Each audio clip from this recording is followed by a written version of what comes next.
범죄가 사라지는 훈훈한 2021년을 꿈꿉니다. 사건 개장 시작해 볼 텐데요. 멀더, 스컬리, 환상적인 호흡을 자랑하는 두 분입니다. 프로파일러이자 충북대 사회학과의 배상훈 교수님, 안녕하세요. 안녕하세요. 네, 내일신문의 김영선 기자님도 오셨습니다. 어서 오세요. 안녕하세요. 네, 두 분 엑스파일 아시죠? 외화 시리즈. 그 경찰하고 기자는 범죄 사건을 다룬 드라마 보면서도 직업병이 발동하느냐 이런 생각이 드는데 배 교수님은 어떠세요? 저는 안 봅니다. 그러세요? 이런 드라마 시시해. 왜냐면 결말을 저희는 거의 다 아니까. 그러니까 지금 말씀하신 그 시시하다 함은 실제 사건들이 어떻게 진행될지 거의 대부분 케이스를 통해 보셨으니 그렇죠. 그렇죠. 드라마를 통해서는 뭐 어떤 희열이랄지 아니면 예상되는 스토리랄지 이런 게 없다는 뜻인데 김영선 기자님 어떠세요? 범죄 실화를 다룬 영화는 많이 보려고 노력하는 편이에요.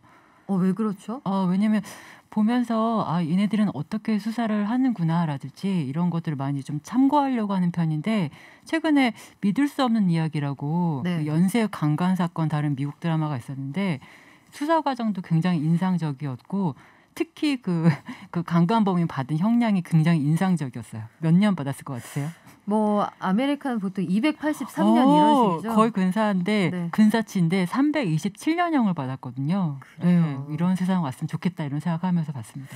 그래요. 나쁜 놈은 벌 받는다. 이걸 보여주는 것도 범죄를 줄이는 한 가지 방법이 아닐까 이런 생각이 들기도 하는데요. 자, 그러면 오늘의 사건으로 들어가 보죠. 사람 구하는 곳이라더니 동생의 눈물 어린 청원. 사설 응급구조 업체에서 사건이 벌어져서 사망자가 나왔습니다. 기자님 어떤 내용이죠? 네, 그 언론 보도와 청와대 청원으로 알려진 사건인데요. 지난해 12월 24일 이 크리스마스 이브에 정말 벌어져서는 안 되는 일이 벌어졌는데 이 민간 구급차 업체에서 이 대표가 회사 직원을 때려서 숨지게 한 사건이 발생했고요. 이 폭행 장면을 녹음한 일부 내용이 공개가 됐는데 아이고. 가해자가 피해자를 뭐 퍽퍽 때리는 소리가 나고 욕도 뭐 무자비하게 하고요. 그 피해자가 구급차를 몰다가 사고를 냈는데 이걸 보고를 안 했다는 이유로 폭행을 했다고 하는데 이 폭행이 자그마치 12시간이나 이어졌습니다. 세상에. 네. 사장이 사원을 때려서 네. 폭행으로 사람을 숨지겠다 이런 얘기인데 맞아요. 사람을 12시간 동안 때렸다고요? 맞습니다. 이게 맞다가 뭐 그 피해자가 뭐 흐느끼거나 쓰러지면은 지금 너 기절 연기하는 거냐 이렇게 조롱하고 또 일으켜 세워서 또 때리고 하는 이런 과정이 반복되다가 결국 피해자를 사무실에 방치를 하고 퇴근을 해버렸어요. 그 피해자가 이 사무실에 고림대치에 있다가 결국 사망을 했고요. 사망 이후 대처도 사실은 굉장히 문제인데요. 네. 다음날 출근해서 피해자가 숨져 있는 걸 봤을 거 아닙니까? 근데 바로 신고하지 않고 자기들 회사 구급차에 태워서 피해자 주거지 인근으로 데려갔다고 해요. 결국 신고 자체가 7시간 후에나 이루어졌다고 하고 그럼 도대체 왜 그랬는지 혹시 사건 은폐를 꾀한 건 아닌지 이런 부분이 경찰 수사에서 좀 확인되어야 할 것 같고요. 그 대표뿐만 아니라 이 회사의 그 고위직을 맡고 있는 직원들 또 폭행을 돕거나 폭행 현장에 담겨 있을 수 있는 CCTV를 지웠다 이런 주장들이 있기 때문에 이런 조력자들도 경찰 수사 대상에 포함이 됐습니다. 아니 교수님 이게 일단 믿기 어려울 정도로 잔인한 사건이기도 한데 요즘 세상에 사장이 직원을 때려서 숨지게 했다. 이것도 참 영화에나 나올 법한 얘기잖아요. 그런데 12시간 동안 이 사람을 붙들어 놓고 때렸다면 첫 번째 이해가 안 가는 게 왜 거기서 빠져나오지 못했느냐. 주변의 직원들은 왜 돕지 않았느냐. 현장을 찍은 영상이 있다는데 그건 누가 찍은 거냐. 그리고 마지막으로 100번 양보해서 사람이 쓰러진 상황에서 왜 현장에 있던 누구도 신고하지 않았느냐. 이게 다 이해가 되지 않는데 다른 직원들한테 신고하지 못하게 협박까지 했다고요? 예, 이 사건을 이거 도구형살인이라고 이걸 부를 수 있는데요. 살인한 이유, 그러니까 말한 그 행위를 한 이유는 이제 죽이려고 한 것이 목적이 아니라 그 행위를 다른 직원한테 보게 하면서 내가 이 그룹의 리더다라고 하는 것을 보여주려고 하는. 왜 그러냐면 실제 이 업체의 대표는 부인이고 실질적인 대표죠. 그 남편이죠. 남편이 가해를 행위고 일종의 가족 기업 형태고 8명인 형태인 상태에서 아마도 이 행위는 이전부터 있었는데 이 독특한 형태의 어떤 일종의 그 직원들을 통제하는 구조였을 것 같습니다. 그래서 수시로 폭행을 이루고 폭행을 찍고 그걸 보게 만들고 그러면 그 보게 만드는 것 속에서 일종의 심리적 부동 현상이 나타나거든요. 그러니까 우리가 보통 얼어붙는다고 하죠. 그 얼어붙는 행위를 반복함으로써 거기에 참여하는 방관자 혹은 뭐 이거 바라보는 사람도 역시 세뇌가 돼 갖고 그 원을 벗어날 수 없는 이런 걸 도구형 살인이라고 합니다. 그러니까 이건 대단히 특별한 구조에서 나타날 수 있습니다. 뭐냐면 어떤 구조냐면은 생명을 다루거나 아니면은 자신이 이런 유형의 직업에 종사하면서 내 마음대로 생명을 왔다 갔다 할 수 있다라고 생각하는 사람들의 직군에서 이런 유형은 많이 나타납니다. 아, 그래요? 예, 이게 응급구조사, 뭐 사설업체 이런 데서 그래서 사실은 이런 부분에 있어서의 일탈 행위가 많이 나타납니다. 그리고 이 경우도 아까 저기 기자님 말씀하신 거에서 왜 그 집 근처로 데려갔냐면 이 사람들은 아는 거예요. 뭘 아냐면은 여기서 죽은 상태에서 신고하게 되면은 112가 출동합니다. 네. 근데 여기서 죽어가는 상태를 연출해서 CPR을 하게 되면 119가 출동합니다. 그러면 119가 출동하게 되면 병원으로 가게 되면은 이게 부검이 이루어지는 게 아니라 의사가 이 사망 처리를 해요. 그렇기 때문에 이거는 사건이 아니라 사고가 됩니다. 그렇게 되면 현장에서 사망한 것이 아니게 되기 그렇죠. 때문에 예. 병원으로 가서 의사가 사망 선고를 하게 되면 그제서야 사망자가 발생하게 되니 현장에서 사망 사건이 일어난 게 아니라 사망 사고로 처리가 된다. 그렇죠. 이 말씀이군요. 이 사람들은 너무 잘하는 거예요. 왜냐하면 이런 처력을 많이 해봤을 겁니다. 저도 이런 어떤 사건에 현장 출동하게 되면 이런 애들이 와서 너무 잘하고 사건 처리의 시스템을 너무 잘 알기 때문에 그거를 이 사람들은 머릿속에 넣고 있었던 겁니다. 그렇다면은 사후 처리 과정까지 굉장히 뭐 이런 표현이 좀 거칩니다만 아주 악랄하게 계산을 한 것다. 이렇게 볼 수 있는 측면이 많죠. 이건 완전히 계획적인 범죄입니다. 그런데 이 얘기를 이 제3자인 우리가 듣기에도 이렇게 화가 났는데 유족들은 정말 피가 거꾸로 솟는다 말할 만한 상황인데 동생이 가해자들에게 살인죄로 처벌받게 해달라고 청원을 했어요. 그런데 저는 여기서 이해가 안 갔던 게 명백히 살인 같은데 그러면 살인죄로 처벌을 받지 않았으니 이런 청원이 올라온 거 아니겠어요? 현재는 지금 상해치사죄 혐의가 지금 적용되는 걸로 경찰 내에서는 이야기가 되고 있는데 지금 보면 지금 이 청원까지 올라오기도 했거니와 지금 말씀하신 대로 이게 정말 계획적인 살인이 아닌 거냐, 살인의 고의가 있었던 것이 아니냐라는 부분에 대해서 지금 경찰에서 지금 검토를 하고 있는 걸로 알려졌고요. 특히 이 동생분이 정말 화가 날만 했던 것이 이 형님, 그러니까 피해자가 된 이 형님이 4년 정도 이 회사에서 근무를 하셨다고 해요. 근데 아이고. 그 회사에서 왜 나오지 못했냐, 아까 진행자분이 네. 얘기하셨잖아요. 근데 보니까 채무를 굉장히 많이 있는 것처럼 해서 그 각서를 쓰게 했다는 거예요. 아니 그 회사에 채무가 네, 있는 것처럼요. 있는 것처럼 해서 어떤 각서를 과정에서 써서 그게 발생할 수 네. 있죠? 그래서 굉장히 이해되지 않는 채무위한 각서를 이 형님이 이 회사 측과 그 쓴 흔적이 있고 이것 때문에 사실상 여기서 벗어나지도 못하고 거의 노예처럼 생활했다. 그리고 특히 이 형님이 사는 집에도 CCTV를 설치해 놨다는 거예요. 대표가요? 네네. 그러니까 굉장히 비정상적인 어떤 생활을 하셨던 것 같은데 그럼에도 불구하고 여기서 헤어나지 못했던 어떤 사정이 있었던 것으로 보이고 이 동생분이 이 사실들을 뒤늦게 알고 이건 정말 가만히 있어서는 안 되겠다 해서 청원까지 올리신 것 같습니다. 이 구조 자체를 네. 왜 그러냐면은 근로관계가 아니라 채권 채무관계로 바꾸는 겁니다. 이 악랄한 범죄자들은 그렇게 만들게 되면은 근로관계 형태가 아닌 채권 채무 형태를 먼저 대기 때문에 왜냐하면 이건 일종의 지입 형태가 될 수도 있고 이건 매우 악랄한 형태 유형이고 이런 유형에서 많이 나타나기 때문에 이 피해자들은 근로관계보다는 뭘 생각하냐면 내가 채무관계라는 걸 먼저 생각하기 때문이다. 이게 보통 일종의 노예계약 형태가 나타나는 거고 원래 법적으로는 인정될 수 없는데 그걸 인정받게끔 이 서클에서 이게 만들어내는 거죠. 이게 상당히 이건 이 착취형 범죄입니다. 이게 앞서 교수님 말씀해 주신 것처럼 회사의 인원이 8명에 불과하다고 하셨잖아요. 그러면 나머지 다수가 이 암묵적으로 동의하는 상태에서 사실은 이번에는 사망에 이르렀지만 그전에도 구타나 학대가 없었을 거라는 보장이 없는 것 그렇죠. 같아요. 이거는 왜냐하면 자유도가 줄어들수록 각각에 대한 영향력이 커지기 때문에 심리적인 의존도가 높아집니다.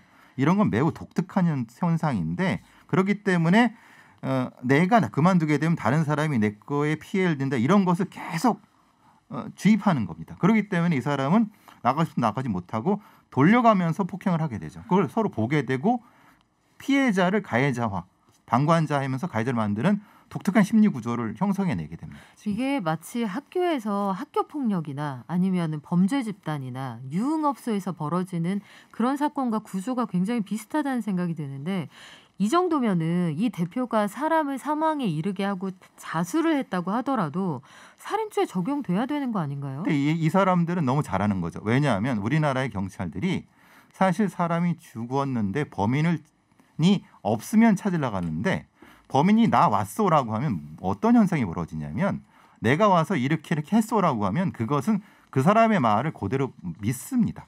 이게 되게 웃긴 현상인데요.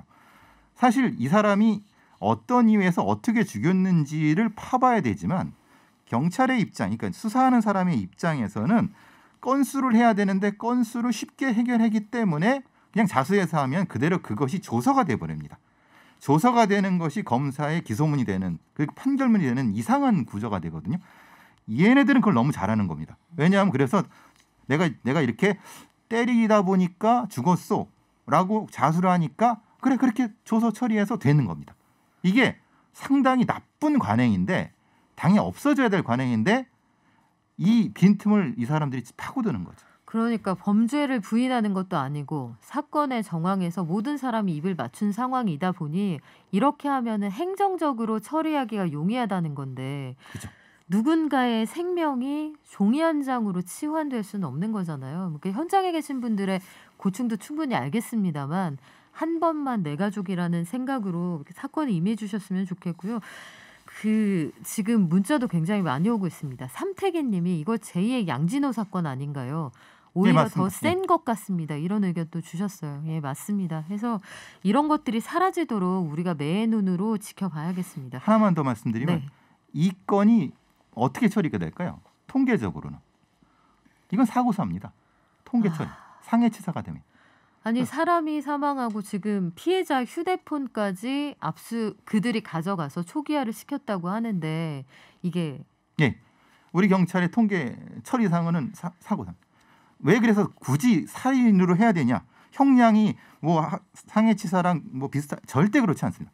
그리고 이 사람을 처벌하고 나중에 뭐 이후에 가석방 뭐 여러 가지 생각하면 당연하게도 충분히 수사가 돼서 살인죄로 의유를 해야 되는 건데 문제는 거기까지 최선을 다해서 경찰이 해주느냐 안 해주느냐는 또 다른 문제입니다.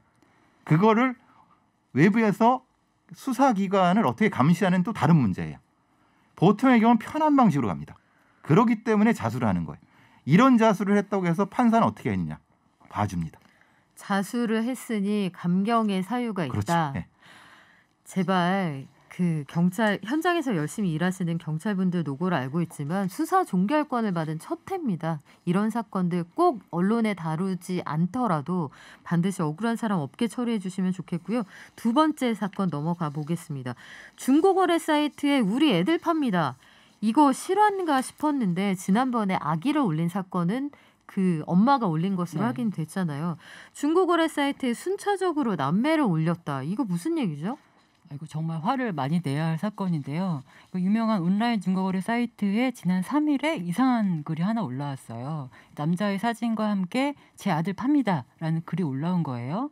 협의 후에 가격 맞추겠다 뭐 이러면서 그리고 5분 뒤엔 또 이상한 글이 올라왔는데 이번에는 내 딸 팝니다. 라는 건데 이번에는 여자의 사진도 같이 올라왔고 그 여자아이를 굉장히 성적으로 대상화하는 표현을 쓰면서까지 이런 내용이 올라와서 이게 도대체 뭔 일인가 알아보니까 이 게시물의 연락처가 있을 거잖아요. 이 연락처 주인에게 전화해 보니까 글을 쓴 사람과 연락처의 주인이 같은 사람이 아니라는 겁니다. 그러니까 연락처 주인 말에 따르면 이 글을 쓴 사람이 자신의 연락처를 도용해서 인터넷상에 글을 올리고 있고 자신의 아들, 딸 사진은 이 메신저 자신의 메신저 프로필 사진 같은 걸 캡처해서 이런 올리는 것 같다. 그리고 자기도 이 글을 쓴 사람에게 협박을 당하고 있다. 이렇게 주장을 하고 있습니다. 근데 대체 왜 그러는 거예요? 이게 두 네. 사람 사이에 어떤 관계가 있는 거죠? 이 연락처 주인이 예전에 이 글을 쓴 사람이 사기를 치는 걸 많이 봤다는 거예요. 이 중고 사이트 내에서. 그래서 이 사실을 몇 차례 글을 통해서 공개적으로 알렸는데 그 이후에 줄곧 이런 협박을 받아왔다. 이렇게 주장을 하고 있습니다. 그러면 이거 너무나 명백하게 보복성으로 다른 사람의 그 신분을 도용해서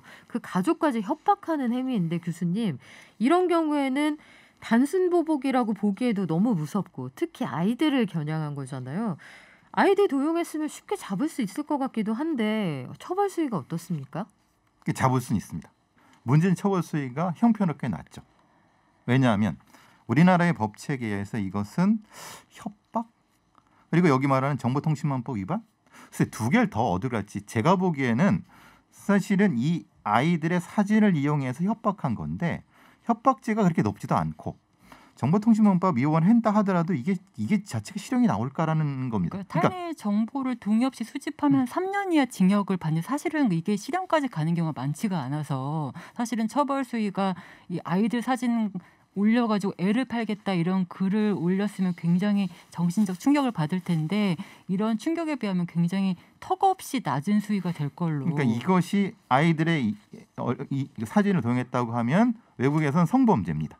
그래서 이제 보통 우리 부모님들한테 SNS에 프로필에 아이들 사진 절대 올리지 마라. 네. 특히 여자 아이들. 왜냐하면 그걸 가지고 팔아먹는 그래서 성범죄에 이용할 수 있기 때문에. 근데 이것은 이렇게 사진 옮기는 자체가 성적 의도가 없다 하더라도 협박과 성적인 의도에 대한 준하게 처벌해야 되는 게 맞는 건데 우리는 이것에 대한 법치가 너무 미비합니다. 그래서 이것은 그냥 단순 협박이나 이 정도 그러니까 벌금형 나오고 말 거라는 생각이 들고 그럼 이 행동은 또 반복되겠죠. 그러면 이분이 반복적으로 이제 그 100번 양보해서 입건이 되고 기소가 돼서 최종적으로 벌금형을 선고받았다고 치죠. 뭐 한 몇백만 원 정도 선고를 받겠죠. 그러면 벌금형 받고 나면 이 사건으로 다시 신고할 수가 없게 되는 건가요? 일사부재리가 되죠.